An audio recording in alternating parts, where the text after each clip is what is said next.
The sterile smell of a hospital at 3 in the morning usually means one of two things: a difficult birth or a lingering death. For Damien Costa, a man who controlled the city's underground shipping routes with a velvet glove and an iron fist, it meant someone was trying to take his entire world. When the panicked call came that his 5-year-old son had collapsed, Damien expected a war. He mobilized his most lethal enforcers, ready to tear the pediatric ward down to its foundations. But when he finally kicked open the door to room 412, expecting to find a cartel hit squad, he found a hospital cleaning lady. Armed with a shattered mop handle, bleeding heavily from her temple, she was standing directly over his sleeping boy.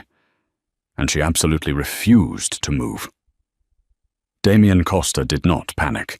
Panic was a luxury reserved for men who did not have targets on their backs, men who didn't manage a billion-dollar syndicate that stretched from the ports of New Jersey to the high-rises of Manhattan.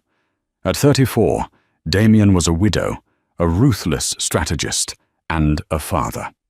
He had spent the last 3 years systematically cleansing his organization of the old volatile guard, shifting his family's wealth into legitimate real estate and international shipping. But peace always comes at a bloody price, and the wolves were always circling. It was 11:45 p.m. on a rain-slicked Tuesday. Damien was sitting in a dimly lit private dining room at Le Bernardin, swirling a glass of Macallan 25. Across the table sat 2 lieutenants from a rival faction in Brooklyn, men who were currently testing his patience over a disrupted shipment of electronics. The tension in the room was thick enough to choke on. Then, his private cell phone vibrated. Only 3 people had this number: his underboss, his sister, and Mrs. Higgins, the live-in nanny who cared for his 5-year-old son, Leo. Damien held up a finger, silencing the men across from him, and answered. "Speak, Mr. Costa." Mrs. Higgins' voice was a frantic, breathless sob. "It's Leo. He collapsed. He couldn't breathe. His lips went blue. The ambulance is here. They're taking him to Lenox Hill. They said his heart." The glass of scotch slipped from Damien's fingers, shattering against the hardwood floor. The Brooklyn lieutenants jumped, their hands instinctively reaching inside their jackets. But Damien didn't even look at them. His mind had already left the room. Leo had been born with a mild ventricular septal defect, a small hole in his heart that the doctors had sworn was closing on its own. He was supposed to be fine. He was supposed to be safe. "I am on my way," Damien said, his voice dropping an octave, turning cold and mechanical to mask the sheer terror clawing at his throat. He hung up and stood. "Meeting's over." Without waiting for a response, he strode out of the restaurant. His lead bodyguard, Elias, fell into step beside him instantly, reading the catastrophic shift in his boss's demeanor. "Lenox Hill Hospital," Damien barked as they climbed into the back of an armored Mercedes G-Wagon, waiting at the curb. "Tell the driver to run every red light. And call Luca. I want the entire 4th floor of that hospital locked down.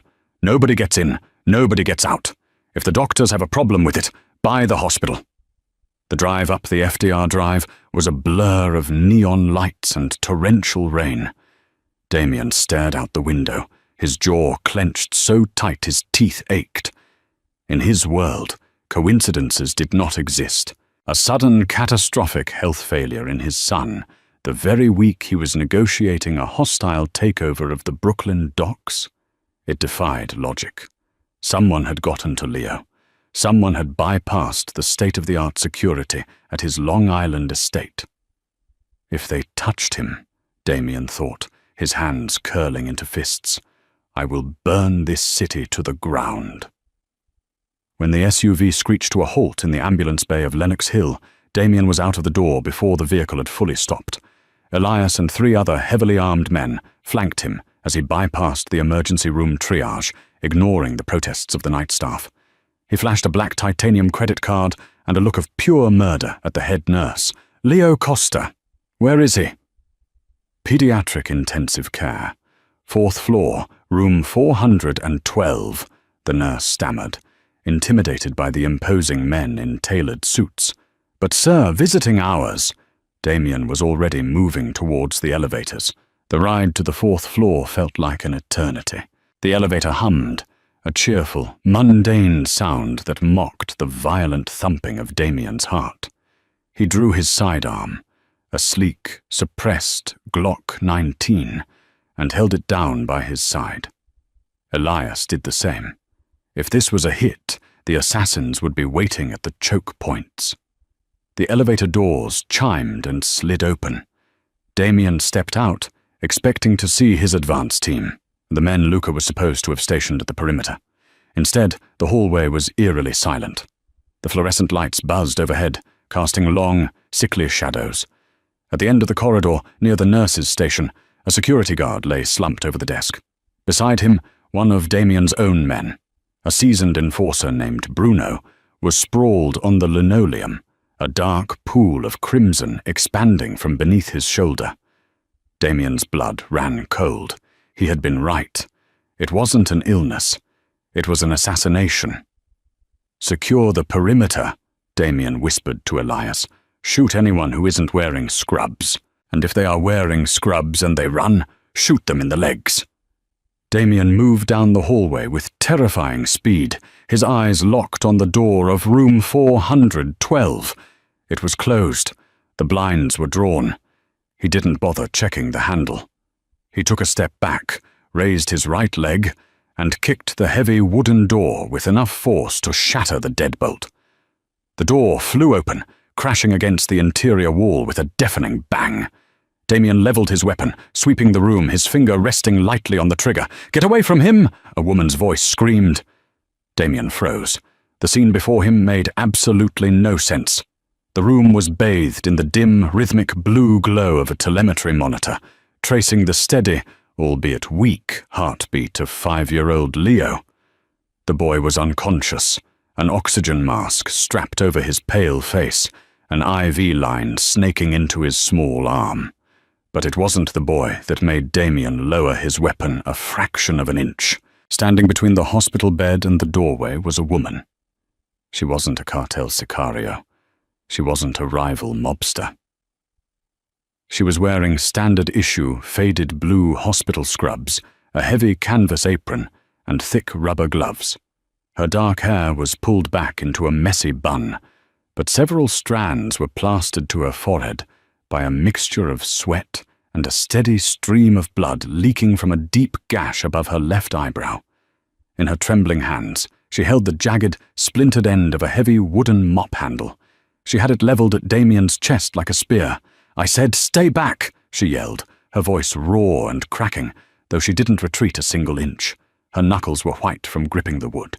"I pressed the panic button. The police are coming. You touch him, and I swear to God I'll drive this through your neck."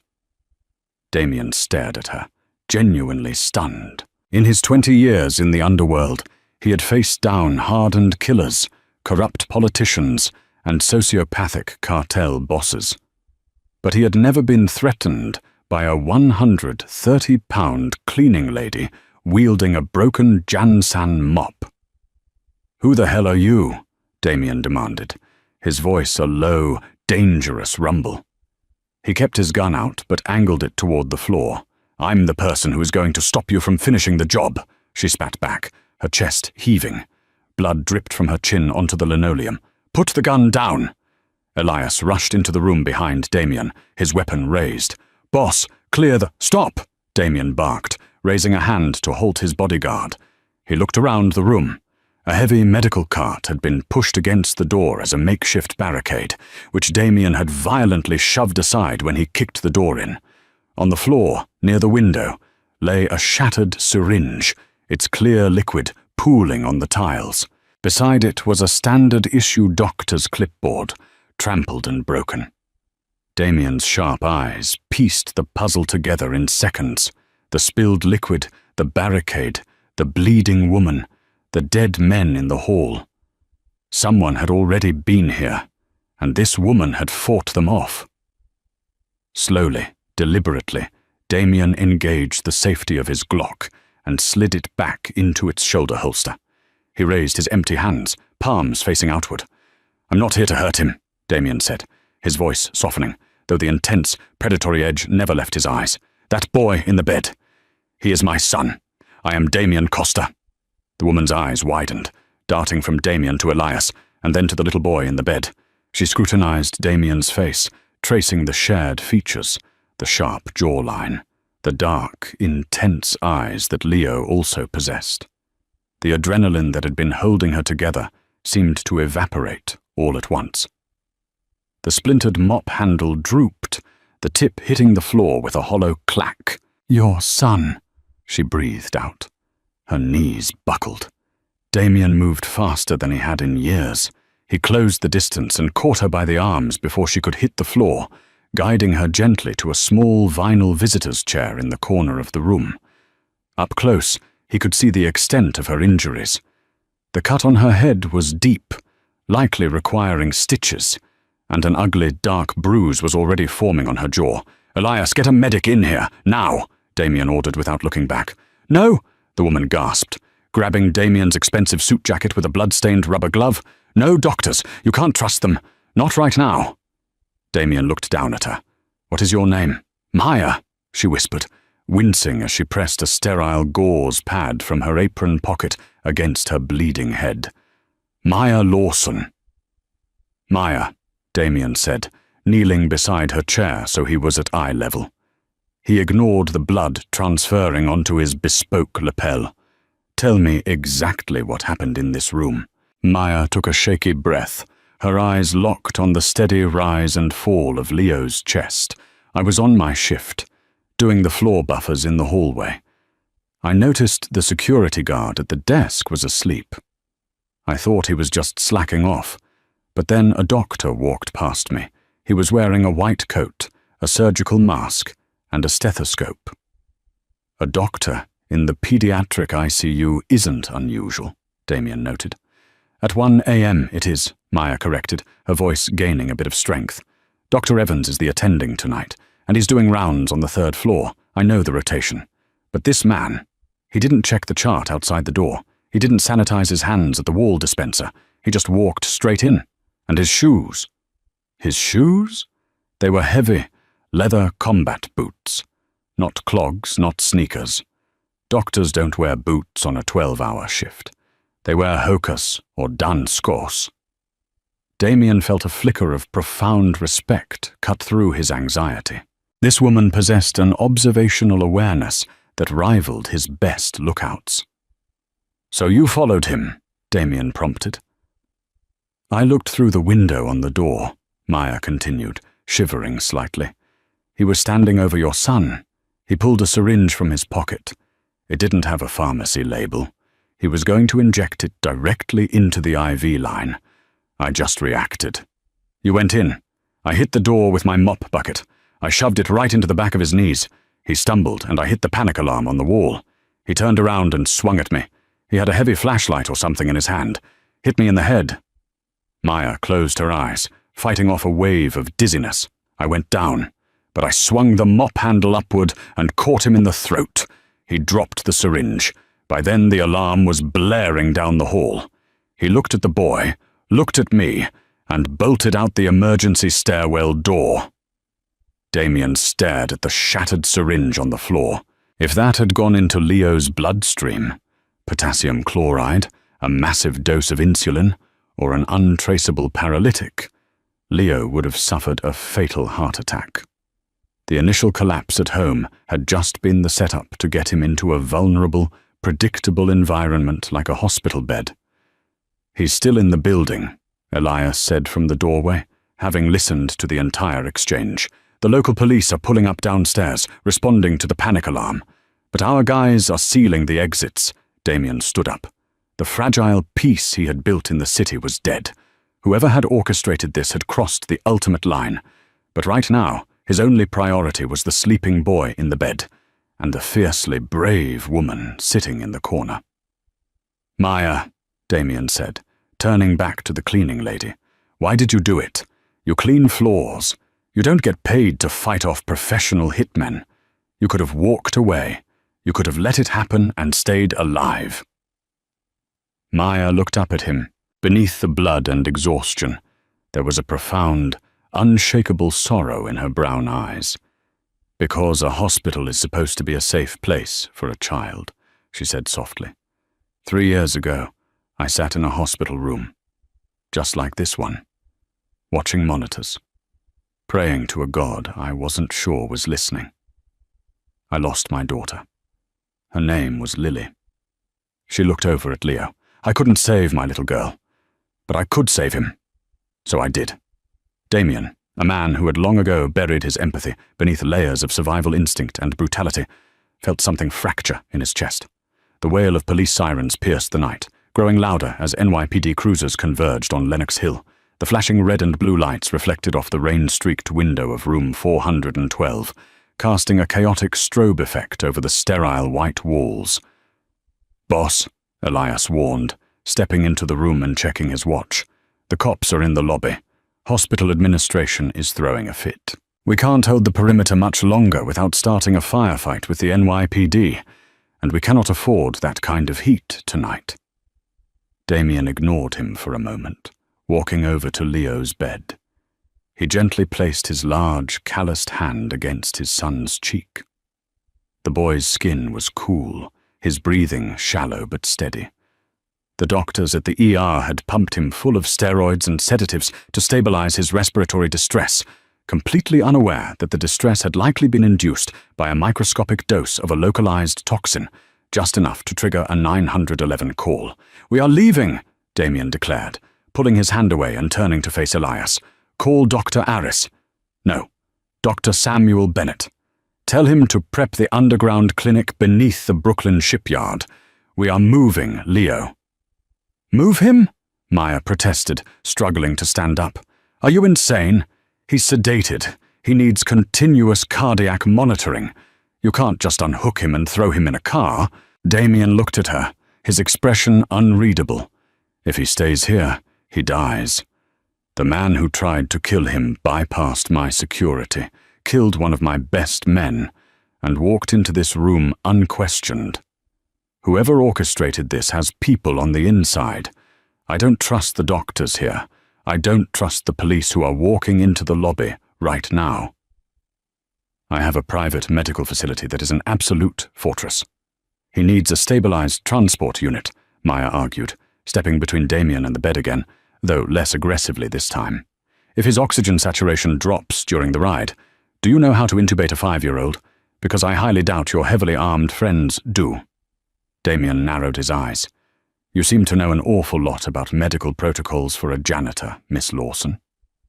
Maya hesitated, looking down at her blood-stained gloves.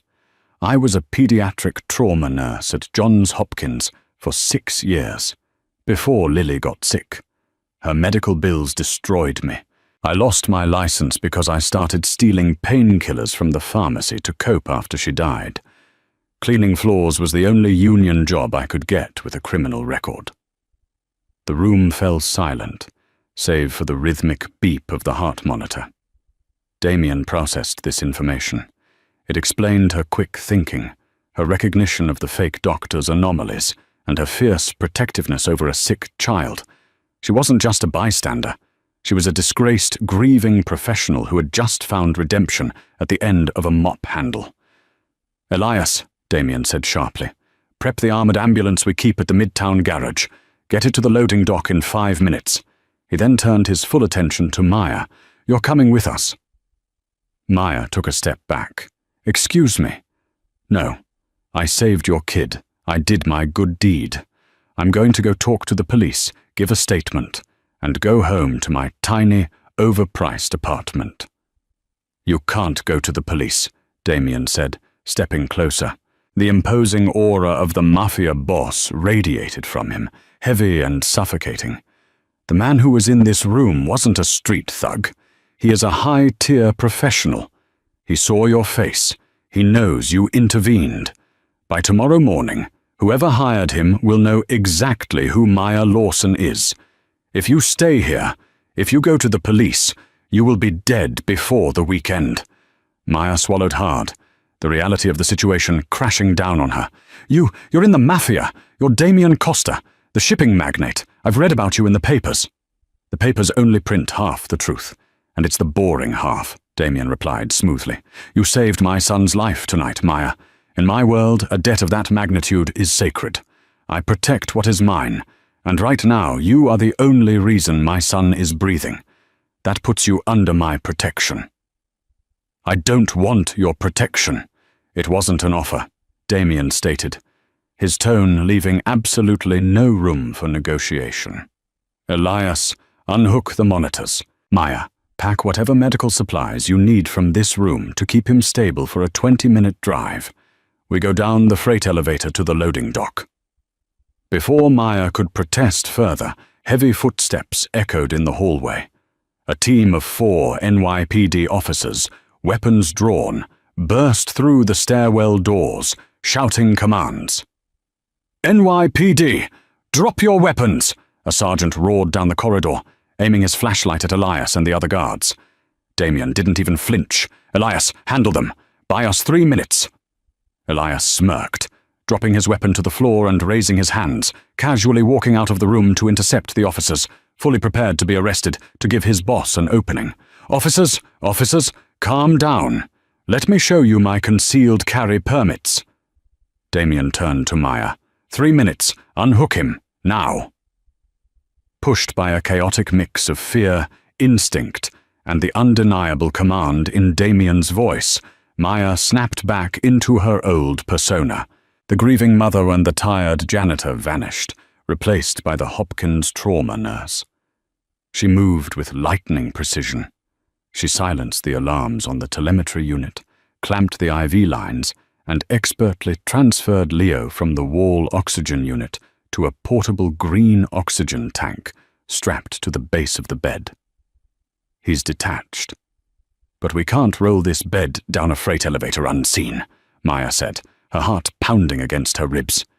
Damien didn't hesitate. He leaned down and scooped his unconscious son into his arms, cradling him against his chest. Leo looked painfully small against the dark fabric of his father's ruined designer suit. "Grab the portable monitor and the oxygen," Damien instructed. "Follow me. Keep your head down." They slipped out of the room just as Elias was loudly arguing with the police sergeant near the nurses' station, drawing their complete attention. Damien moved like a ghost, navigating the back corridors of the hospital with the layout memorized, a precaution he took in every building he ever entered. They reached the heavy metal doors of the freight elevator. Damien pressed the call button with a bloody knuckle. "You're making a mistake," Maya whispered fiercely as they waited for the elevator to rise. "You're kidnapping him from a hospital." "I'm saving his life," Damien corrected, looking down at his son. "And I'm saving yours, whether you like it or not." The elevator doors groaned open. Standing inside, holding a suppressed submachine gun, was a man in a janitor's uniform. But the uniform was pristine, and his eyes were cold and dead. He raised the weapon, aiming directly at Damien's chest. "Well," the hitman smiled, "this saves me a trip upstairs." Time, for a man accustomed to violence, does not slow down during a gunfight. It shatters into razor-sharp fragments of instinct. Damien held his 5-year-old son against his chest, completely restricting his right hand. The hitman in the elevator smiled, his finger tightening on the trigger of the suppressed MAC-10. Damien had a fraction of a second to turn his body, preparing to take the volley of 9mm rounds into his own back to shield Leo. But Maya Lawson did not freeze. In her hands, she held the heavy, solid steel D-cylinder oxygen tank that she had unhooked from the wall just moments ago. With a guttural cry that echoed off the linoleum walls, Maya swung the heavy green cylinder in a brutal arc. The solid steel connected with the hitman's extended wrist with a sickening crack. The man howled, the MAC-10 discharging a wild, suppressed burst into the ceiling panels, raining acoustic tile and plaster down on them. Before the assassin could recover his grip with his left hand, Damien lunged forward. Using his free left arm, Damien seized the front of the man's pristine janitorial shirt, hauled him out of the elevator cab, and drove his knee upward into the man's sternum with piston-like force. The hitman collapsed, gasping for air, the weapon clattering across the hallway floor. "Get in!" Damien roared, stepping over the groaning man and shoving Maya into the freight elevator. He slammed the button for the sub-basement loading dock, his chest heaving as the heavy metal doors slid shut, sealing them in a sudden, jarring silence. Maya dropped the oxygen tank, her knees finally giving out. She slid down the metal wall of the elevator, trembling violently, her bloody hands covering her face. She was hyperventilating, the adrenaline crash hitting her system like a freight train. Damien stood perfectly still, balancing his unconscious son against his hip. He looked down at the former pediatric nurse turned cleaning lady. She had just assaulted an armed professional killer without a second of hesitation. "Breathe, Maya," Damien commanded, his voice surprisingly gentle, cutting through her rising panic. "In through your nose, out through your mouth. You are safe. I have you." "I hit him," she gasped, her eyes wide with shock as she stared at her hands. "I broke his wrist. I heard the bones snap. You saved my life, and you saved Leo's." "Again," Damien said, kneeling carefully beside her as the elevator descended. "Do not apologize for surviving. In my world, hesitation is death. You didn't hesitate." The elevator jolted to a halt at the sub-basement level. The doors opened to the harsh, fluorescent glare of the hospital's loading dock. A matte black Mercedes-Benz Sprinter van, heavily modified with reinforced suspension and bullet-resistant glass, sat idling between two garbage compactors. A massive, broad-shouldered man in a tailored tactical jacket stepped out of the driver's side, a Sig Sauer MPX rifle slung across his chest. This was Declan, one of Damien's most trusted drivers and a former ranger. "Boss," Declan said, his eyes scanning the empty loading bay before landing on Damien, the boy, and the terrified woman in scrubs. Elias radioed. "The NYPD is locking down the front lobby. We need to move. Now." "Open the back," Damien ordered. Declan threw open the rear doors of the Sprinter. Inside, it wasn't a standard cargo van. It was a fully equipped mobile trauma unit. Stainless steel counters, secure stretcher locks, overhead surgical lights, and a wall of emergency medical supplies lined the interior. Damien laid Leo gently onto the primary stretcher, securing the harness across the boy's small chest. "Get in, Maya," Damien said, offering his hand. Maya looked at the imposing vehicle, the heavily armed driver, and the dark, rainy night outside the loading bay. Her old life, her tiny apartment in Queens, her union job, her quiet, crushing grief, was gone. Shattered the moment she picked up that mop handle. She took Damien's hand. His grip was warm, rough, and anchoring. He pulled her into the back of the van and slammed the doors shut. The Sprinter surged forward, tearing out of the Lenox Hill loading dock and merging recklessly onto the rain-slicked pavement of the FDR Drive. "Declan, get us to the Brooklyn Navy Yard," Damien ordered through the intercom partition. "Take the Manhattan Bridge. If anyone tails us, lose them or put them in the river." "Copy that, boss." In the back of the swaying van, Maya immediately fell back into her training. The clinical environment of the mobile unit seemed to center her. She found a pair of trauma shears, cut away Leo's ruined hospital gown, and began attaching the van's integrated telemetry leads to his pale chest. Damien watched her work in silence. The stark lighting caught the deep gash on her forehead, still slowly weeping blood, and the dark bruising along her jaw. Yet her hands were completely steady as she calibrated the portable oxygen concentrator and checked Leo's pupillary response with a penlight. "His heart rate is bradycardic. Too slow," Maya muttered, more to herself than to Damien. She opened a secure cabinet, scanning the vials of medication.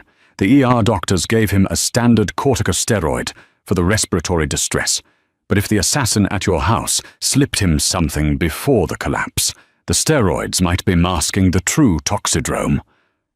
Damien's eyes narrowed. "You think my son was poisoned before he even reached the hospital?" Maya looked up, her brown eyes meeting his intense gaze. "You said someone bypassed your home security. A boy with a minor ventricular septal defect doesn't just suddenly turn blue in the middle of the night without a trigger. If the hitman in the hospital was trying to inject him, it was likely to finish a job that started at your estate." Damien felt a cold fury settle deep in his bones. The Long Island estate was a fortress. Only his inner circle had access to the kitchen, the private quarters, and the nursery. "If you're right," Damien said softly, a promise of extreme violence woven into his words, "there won't be a hole deep enough for them to hide in." The Sprinter van bypassed the main entrances of the Brooklyn Navy Yard, navigating a labyrinth of abandoned dry docks and rusted shipping containers. Declan steered the heavy vehicle into a massive, nondescript warehouse, flanked by towering cranes. The heavy steel roll-up doors closed behind them, plunging them into darkness for a brief second before high-powered halogen lights flooded the interior. Damien carried Leo out of the van, striding toward a reinforced steel door at the back of the warehouse. Maya followed closely, clutching the portable medical kit. A biometric scanner flashed green as Damien pressed his palm against it, and the heavy door hissed open, revealing a pristine, blindingly white corridor. At the end of the hall stood Dr. Samuel Bennett. He was a brilliant, disgraced former chief of surgery at Mount Sinai, whose gambling debts had made him desperate enough to accept Damien Costa's highly lucrative, off-the-books employment. "Damien," Dr. Bennett said, motioning them into a fully functional intensive care suite. "Put him on the table. What are his vitals? Heart rate is 45. Oxygen saturation is hovering at 89% on 4 liters of supplemental O2. Maya rattled off instantly, stepping around the doctor to plug Leo's leads into the room's main monitors. He's unresponsive to sternal rubs. I suspect a localized paralytic, mixed with a slow-acting beta blocker, ingested roughly 4 hours ago." Dr. Bennett blinked, taken aback by the bloodied woman in scrubs taking command of his trauma bay. He looked at Damien. "Who is she?" "She is the reason my son is alive. Listen to her," Damien stated flatly, stripping off his ruined suit jacket and tossing it onto a chair. The holstered Glock 19 was now clearly visible against his white dress shirt, a stark reminder of the danger they were in. For the next hour, Damien stood in the corner of the room, an immovable shadow, watching Maya and Dr. Bennett work. They drew blood, ran rapid toxicology screens using a massive centrifuge in the corner, and administered a cocktail of counteragents. Slowly, agonizingly, the blue tint faded from Leo's lips. The rhythmic beep of the heart monitor sped up, settling into a steady, reassuring rhythm. "She was right," Dr. Bennett finally said, wiping sweat from his forehead as he held up a printout from the tox screen. "It's an obscure, synthesized beta blocker, odorless, tasteless, usually dissolved in water or milk. It forces the heart rate to plummet, mimicking a severe cardiac event.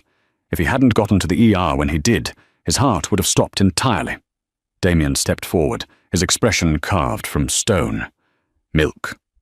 Mrs. Higgins gives him a glass of warm milk every night at 8 o'clock. I can flush the rest of it out of his system with aggressive IV fluids and a glucagon drip," Dr. Bennett assured him. "He's going to be weak, and he will sleep for the next 24 hours. But there shouldn't be any permanent neurological or cardiac damage." Damien exhaled, a long, ragged breath that seemed to carry the weight of the entire world. He walked to the side of the bed and gently brushed his son's dark hair back from his forehead. "Thank you, Samuel." "Don't thank me," Dr. Bennett said, packing up his instruments. "Thank your new trauma nurse. I'll be in the adjacent lab analyzing the blood samples to see if I can trace the origin of the toxin. Call me if his pressure drops." The heavy glass door slid shut, leaving Damien and Maya alone in the quiet hum of the ICU suite. Maya stood on the opposite side of the bed, her hands resting lightly on the metal rail. The adrenaline had completely worn off, leaving her looking fragile, exhausted, and bruised. Damien walked over to a stainless steel medical cabinet. He pulled out a sterile suture kit, a bottle of antiseptic, and several gauze pads. He walked back to Maya and set the supplies on a small rolling tray next to her. "Sit down," Damien instructed. Maya blinked, confused. "I need to monitor his fluid intake. Leo is stable. You are bleeding on my floor," Damien said softly, pulling a rolling stool up to her. "Sit, Maya." Too tired to argue, she sank onto the stool. Damien stepped into her personal space. He stood between her knees, tearing open a sterile alcohol wipe. He reached out, his large, rough fingers gently tilting her chin upward. Maya flinched at the sudden contact. "I won't hurt you," he murmured, his dark eyes locking onto hers. The intensity in his gaze was different now. The predator was gone, replaced by something deeply protective and undeniably intimate. "This is going to sting." He pressed the antiseptic wipe to the deep gash above her eyebrow. Maya hissed, her hands gripping the edge of the stool. Damien worked with surprising precision, cleaning the dried blood from her forehead and cheek. As he leaned in, Maya could smell the rain, the expensive sandalwood cologne, and the faint metallic scent of gunpowder on him. "Why do you live like this?" Maya asked quietly, the exhaustion stripping away her filters. "Guns in hospitals, hitmen in elevators, your own son poisoned in his bed. Is the money worth this kind of terror?" Damien paused, the sterile pad hovering near her temple. His jaw tightened. "I didn't choose this life for the money, Maya," he answered, his voice a low gravel. "I inherited a war. My father built an empire on blood and fear. When he died, the vultures tried to tear it apart. I took control to dismantle the illicit operations, to legitimize the Costa name, so Leo would never have to hold a gun. But peace is a threat to men who profit from chaos. I am trying to build a safe world for him, but I have to burn the old one down first." He picked up a butterfly bandage, expertly sealing the wound on her forehead. "Whoever poisoned him," Maya said, her voice barely a whisper.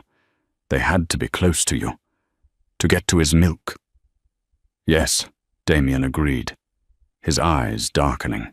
"It was an inside job, and whoever orchestrated it knows that the hit at the hospital failed. They know you intervened. They know I have Leo." He finished taping a small gauze pad over the stitches, letting his hand linger for a second against her jaw, his thumb brushing the edge of the dark bruise the hitman had left. Maya's breath hitched. The air in the sterile room suddenly felt very thick, charged with an unspoken tension that had nothing to do with the gunfire they had just escaped. "You can't go back to your apartment," Damien said, stepping back slightly, though his eyes never left hers. "You can't go back to the hospital. You are a loose end to them now, and I do not leave loose ends unprotected." "I am not one of your assets, Damien," she protested, though there was no real heat in her voice. "No," he agreed softly. "You are the woman who fought a killer with a mop handle to save my son. You are staying with us. Here, in the bunker, until I find out who ordered this hit. And once I do, I will eliminate them. Until then, you are under my protection." Before Maya could respond, the heavy steel door to the ICU suite buzzed and slid open. Luca, Damien's underboss and oldest friend, walked in. His expensive trench coat was soaked with rain, and his face was grim. "Boss," Luca said, glancing cautiously at Maya before looking back at Damien. "We have a problem. A massive one." "Speak," Damien ordered, the tenderness vanishing, instantly replaced by the ruthless syndicate leader. "The hitman Elias, detained at the hospital, bit a cyanide capsule in the back of the NYPD cruiser before he could be booked," Luca reported grimly. "But we ran facial recognition on the guy you left in the loading dock elevator." "And?" "He's not Brooklyn Syndicate. He's not cartel." Luca took a deep breath. "He's one of O'Rourke's top fixers, the Irish mob out of Hell's Kitchen. They've been our allies for a decade, but that's not the worst part." Damien's hands curled into fists. "What is it, Luca?" "We pulled the security feeds from the Long Island estate from earlier tonight. The tapes were scrubbed, but our tech team recovered a fragment of the firewall logs, the access codes used to bypass the kitchen security and poison Leo's milk. They belong to your sister." Damien froze. The silence in the room was deafening. The name hung in the sterile, heavily filtered air of the ICU suite like a live grenade. Damien's dark eyes shifted from Luca's grim face to the floor, processing the absolute impossibility of the statement. "Victoria," Damien whispered, the syllables tasting like ash in his mouth. His older sister, the woman who had practically raised him after their mother died, the woman who doted on Leo with an obsessive, fiercely protective love. "The firewall logs are definitive, Damien," Luca said, his voice laced with heavy, calculated sympathy. He stepped closer, running a hand through his damp, graying hair. "The security bypass on the kitchen cameras at 7:30 p.m., right before Mrs. Higgins prepared the milk. It was authorized using Victoria's master biometric override. And O'Rourke's men? They've been seen near her Greenwich Village brownstone all week. She's been leveraged, boss. Or worse, she made a deal." "Victoria does not make deals with the Irish," Damien growled, the predatory edge returning to his voice. "She despises Liam O'Rourke, and she would sooner tear out her own heart than hurt Leo." "People change when they are backed into a corner," Luca argued softly. "The syndicate's transition into legitimate shipping has cut into the old family profits. Victoria's offshore accounts have been bleeding dry.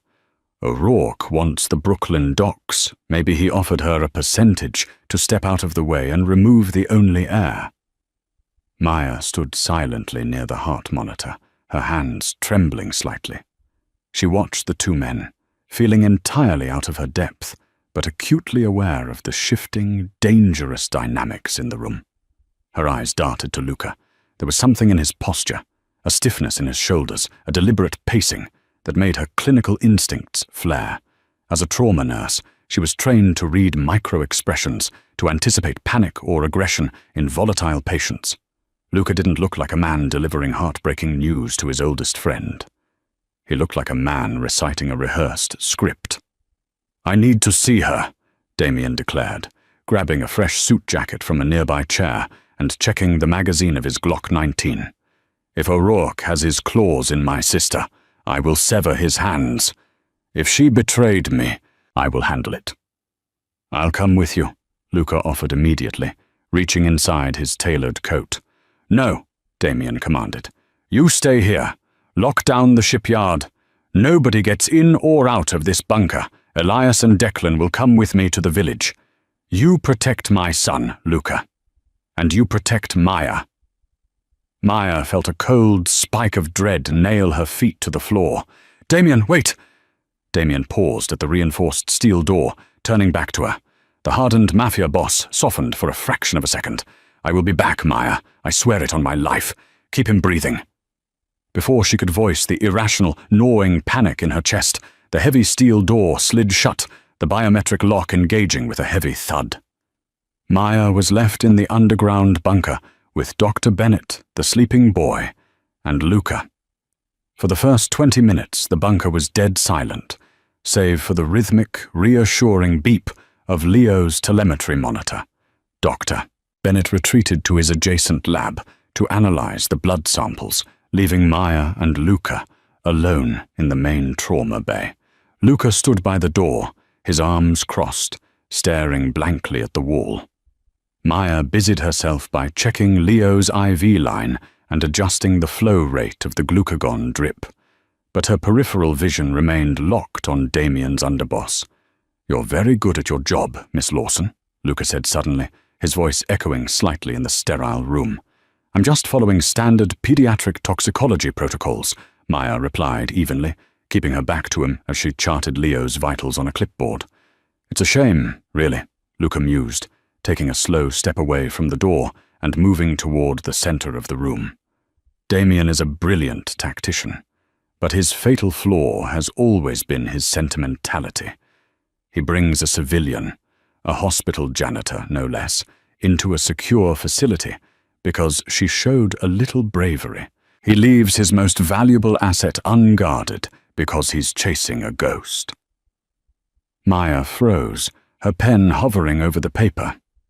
The air in the room suddenly felt 10 degrees colder. She slowly turned around.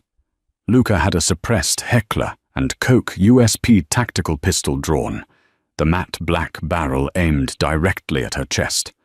Victoria didn't betray him, Maya stated, her voice remarkably steady, despite the violent hammering of her heart against her ribs.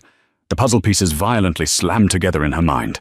Of course she didn't, Luca smiled, a cold, empty expression that didn't reach his eyes. Victoria is currently tied to a chair in her basement, guarded by 3 of Liam O'Rourke's finest butchers. Damien is walking into a meat grinder. The biometric logs were easy to spoof if you have top-tier administrative access, which I do. "You poisoned the boy," Maya said, taking a calculated step backward, positioning her body between the gun and Leo's bed. "I facilitated it," Luca corrected. "I spent 30 years building this syndicate with Damien's father. Then Damien takes over and decides we are going to be legitimate businessmen? Shipping manifests and real estate taxes? There is a billion-dollar underworld begging to be ruled, and he wanted to play CEO. O'Rourke offered me a 50-50 split of the eastern seaboard if I handed him the Costa Empire without a war. A bloodless coup. But for that to happen, the king and the prince had to die tonight. And the hitman at the hospital? A contingency, Luca shrugged. One you ruined with a mop. O'Rourke's men are clumsy, but I am not." He raised the weapon, pointing it directly at Leo's sleeping form. Maya did not scream. She did not beg. Years of working in the chaotic, blood-soaked environment of an inner-city trauma center had taught her that panic was the enemy of survival. Her eyes darted to the heavy metal defibrillator cart, positioned directly to her right. "I am sorry, Maya," Luca said softly. "You really were quite brave." As Luca's finger tightened on the trigger, Maya violently kicked the release lever on the wheels of the heavy medical cart. With a primal yell, she shoved the 200-pound steel cart directly at Luca. The cart slammed into his waist, just as the gun coughed a suppressed thwip. The bullet shattered the glass of the IV fluid bag hanging above Leo's bed, raining saline down onto the blankets. Luca stumbled backward, cursing, trying to regain his footing and clear his line of sight. Maya didn't give him a second. She grabbed a heavy, solid steel oxygen regulator from the counter and hurled it with all her might at his head. The heavy metal glanced off Luca's shoulder, sending a shockwave of pain down his gun arm. "Dr. Bennett!" Maya screamed at the top of her lungs, grabbing the edge of Leo's stretcher and frantically pushing it towards the reinforced doors of the supply closet. Luca recovered, his face twisting into an ugly mask of rage. He raised the gun again, ignoring the throbbing pain in his shoulder. He aimed squarely at Maya's back as she shoved the stretcher into the closet. "Enough," Luca snarled. Suddenly the biometric lock on the main suite door flashed a violent emergency red. A klaxon alarm blared. Before Luca could pull the trigger, the reinforced steel door exploded inward. A shaped breaching charge ripped the heavy door entirely off its hinges, sending the massive slab of steel crashing into the center of the trauma bay in a cloud of pulverized concrete and smoke. Through the thick grey dust stepped Damien Costa. He was no longer the composed, tailored businessman. He was a force of absolute, untethered destruction. His suit jacket was gone, his white shirt stained with fresh blood, not his own. In his hands, he held an assault rifle, the barrel still smoking. Behind him, Elias and Declan poured into the room, their weapons sweeping the corners. Luca spun around, leveling his pistol at the doorway, but Damien moved with a terrifying, fluid speed. Damien fired a single calculated shot. The bullet struck Luca in the right kneecap, shattering the bone instantly. Luca screamed, collapsing onto the tiled floor, his weapon skittering away under the ruined medical cart. He clutched his ruined leg, thrashing in a puddle of spilled saline and dust. Damien walked slowly into the room, his eyes scanning the chaos until they landed on the supply closet. Maya was standing there, her body shielding the stretcher, her hands gripping a surgical scalpel with white-knuckled intensity. She was panting, her scrubs covered in dust, but she was unharmed. And Leo was still asleep, his heart monitor beeping a steady, uninterrupted rhythm. Damien's chest heaved. He lowered the rifle, the murderous tension draining from his shoulders as he met Maya's eyes. "Are you hurt?" Damien asked, his voice barely a whisper through the ringing in his ears. Maya shook her head, dropping the scalpel. It clattered against the floor. He told me everything. He set you up." "I know," Damien said coldly, turning his attention back to the writhing man on the floor. He handed his rifle to Elias and drew his Glock 19, walking over to stand above his former friend and underboss. "You didn't go to Victoria's," Luca gasped, spitting blood onto the white tiles, staring up at the man he had tried to betray. "I am not a fool, Luca," Damien said, his voice dropping to a glacial, terrifying register. "As soon as I left this bunker, I called Victoria's private, hard-lined landline. The one you didn't know about," she answered. She was safe, having tea in her living room. There were no Irish hitmen. There was no hostage situation, which meant only one person had the power to falsify those server logs and send me into an empty trap. So, Damien crouched down, pressing the searing hot muzzle of his pistol directly against Luca's forehead. "O'Rourke's men were waiting at the brownstone, weren't they?" Damien continued, his eyes devoid of any mercy. "An ambush. Elias and Declan cleared the street from the rooftops before we even got close. We captured O'Rourke's lieutenant. He sang like a bird about your little arrangement. You sold my son's life for shipping routes." "Damien, please," Luca choked out, panic finally breaking through his arrogant facade. "We were brothers. We built this—" "You tried to kill my son," Damien interrupted, his voice echoing with absolute finality. "You lose the right to call me brother." A single suppressed gunshot echoed in the bunker. Damien stood up slowly, holstering his weapon without a second glance at the body on the floor. "Elias, clean this up. Declan, get Dr. Bennett out of the lab. Tell him we are moving Leo to the upstate safe house immediately. Secure the transport." "Yes, boss," the men replied in unison, moving with rapid efficiency to clear the trauma bay. Damien walked back to the supply closet. Maya was sitting on the edge of Leo's stretcher, her hands covering her face.